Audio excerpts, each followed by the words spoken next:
Hey everybody, here we are, 256 Garage, Saturday.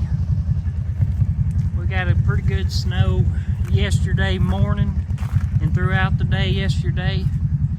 It's starting to thaw out though, the ground is real wet. But I'll show you what we've done this week. The Cadillac here is pretty well ready. We're waiting on a new wheel to come in. That wheel's bent, cracked, broke. So we're waiting on a new wheel to come in, have our alignment done, and this car should be ready to go home. Let's see if I can get in over here. It's cold out here. Well, okay.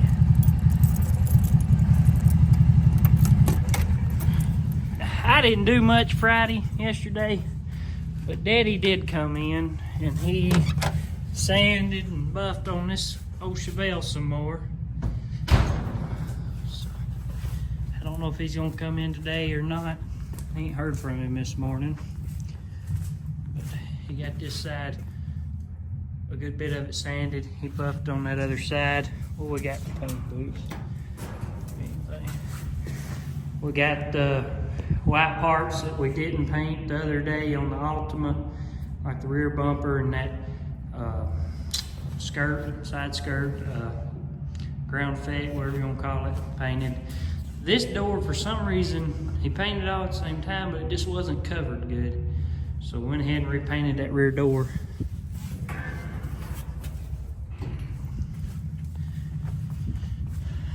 Jesus done that Thursday evening.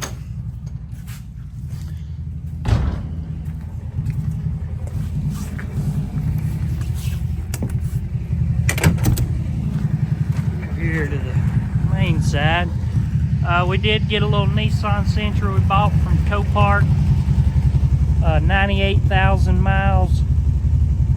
Factory Rockford Spotsgate, subwoofer, radio. Clean car inside, out's nice. Just took a light front end damage. A hood, pulled the core support out, radiator, condenser, just simple stuff. But it will be for sale, and it is a nice car. It's an older model, but it'll be priced very reasonable, and it's a good car. My mama had one of them. My brother's best friend had one of them. He bought in high school, and I tell you, if that car survived him, they're good cars.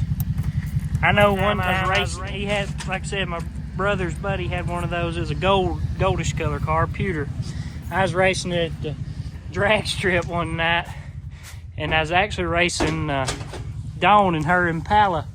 She had a V6 Impala, and I killed her on the tree, but that little Nissan wouldn't run nowhere near as fast as that V6 Impala. So here she is running me down, and I reckon his car, it didn't want to shift out. You had to back off the gas a little bit. Full throttle, it would just hold that gear for a long time.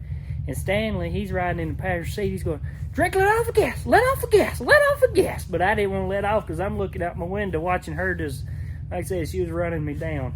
Not that I had that great of a light. That car, it don't matter. It was slow. I mean, they're not race cars. So it did not leave super hard. I think the best light I had in it was which was not a good light, but it did kill Dawn. But I think it was like a 620 light. And like I said, when I'm leaving in the Maverick, a few times I raced the Maverick, I was 490 red every time. 490 red, 490 red. So that just shows the difference in how the car leaves as to how your reaction time on the tree is. Like I said, his Nissan, I made several laps. I couldn't get out of the sixes in it. The Maverick, I was just barely red every time. So you got to get used to the car you're driving. I've never raced a whole lot. I ain't raced like my daddy or like Jason. I've never had that. The only time I've went to the tracks just to pedal. So I'm no professional by no means. But that's story on a Nissan Sentra anyways. I got off topic. But here's a hood. The Cutlass hood for James Carlton. I got the underside trim black, you know, look. I did it Wednesday night maybe. So I'll flip it over now and I'll finish up the top side and get it painted red. The Vista Cruiser, we got the windows cut out. It had some, as you can tell there, pretty heavy pitting and stuff in there. So what we done is we put a little Pour 15 on it and letting it dry. And now this, they had the glass out when they painted this piece, or when they painted the car, they had this particular glass out. So it ain't as bad as this one. This one I don't think's ever been out of the car until now. We got a Ford Explorer in here, front end damage. Waiting on parts come in. There's a few parts back ordered. I don't think it's that back ordered, but they are back ordered. Just I think we got the front bumper ends all we got in. I need to prep and get it painted though. I got this Expedition, pulled it in, took a wheel off, took the inner fender out. The bumper was cracked on this side, had some damage up here. I went ahead and got it fixed. Going back together with it, I'll probably put it together today. Here's the Nissan Altima that we got the parts painted in there for. I didn't supervise Joey enough on this car, and he did not finish the wheel opening. Well, Jesus didn't pay it no attention when he prepped the car and painted it. After it got painted, I walked in, seen it, so that's what we're doing here. We worked that wheel opening because where we welded it into that inner or outer wheel house, it never did get worked. So doing that. We got in the new control arms for the F1. We started test fitting them. The top one, after we sent them in measurements, we got the alignment right.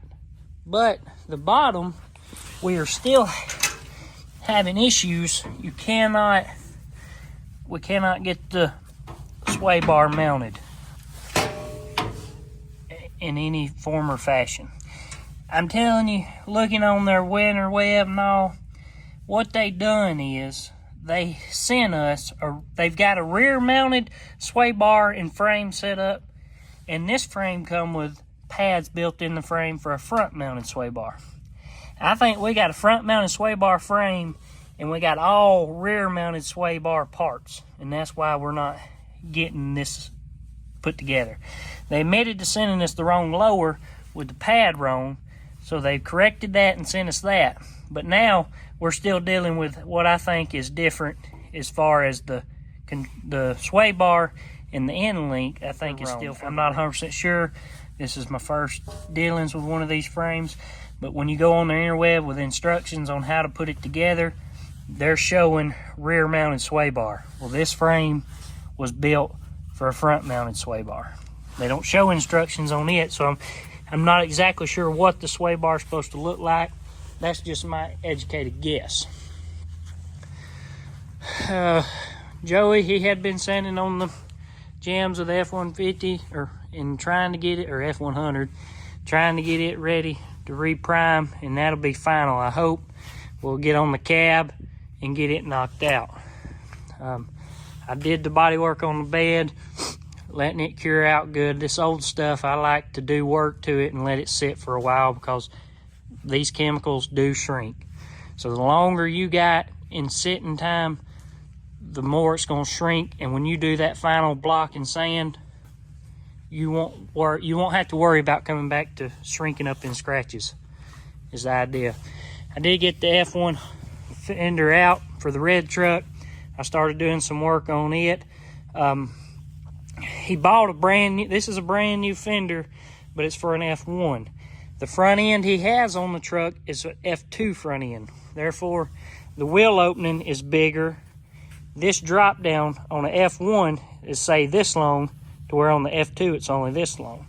So we took the old fender, cut the whole wheel opening out of it, and then cut what we need. We trimmed the new F1 fender, brought it back, welded that lip in, and now I'm getting that all smoothed out and worked. We had to add this extension on it, weld it, getting it all smoothed out and worked. That's coming along on the F1. But there's what we had going on this week at the 256 Garage. We delivered the Corolla, and we got the little Honda Accord we sold. It come back wanting to skip on 2 and 3 and throwing a random misfire code. We put coils, we worked on it. Well, we'd put a crank position sensor in it before we got it all fixed, wrecked-wise. Well, and it run good, but apparently that crank sensor needed to be relearned. We had a buddy with a machine. We don't have a scanner that would relearn the crank sensor. We had a buddy with one. He come by, relearned the crank sensor, got it running and driving good again. So hopefully we'll get to take it back to the lady next week when the snow and all clears up. But we sure do appreciate y'all watching our YouTube videos. Comment, we appreciate that, and the likes. We really do appreciate it. It helps, you know. It gives us a little bit of drive to continue to do this stuff. Sometimes it gets hard working for yourself, coming in, you look at this car, that car, and you're like, man, I don't want to do this today. And you have to have some motivation. And we sure do appreciate y'all out there. I think Jason has a few hats if you want to buy a few hats. I think we do have some new shirts out there that can be bought. And all that is much appreciated. But there we are. 256 Garage out.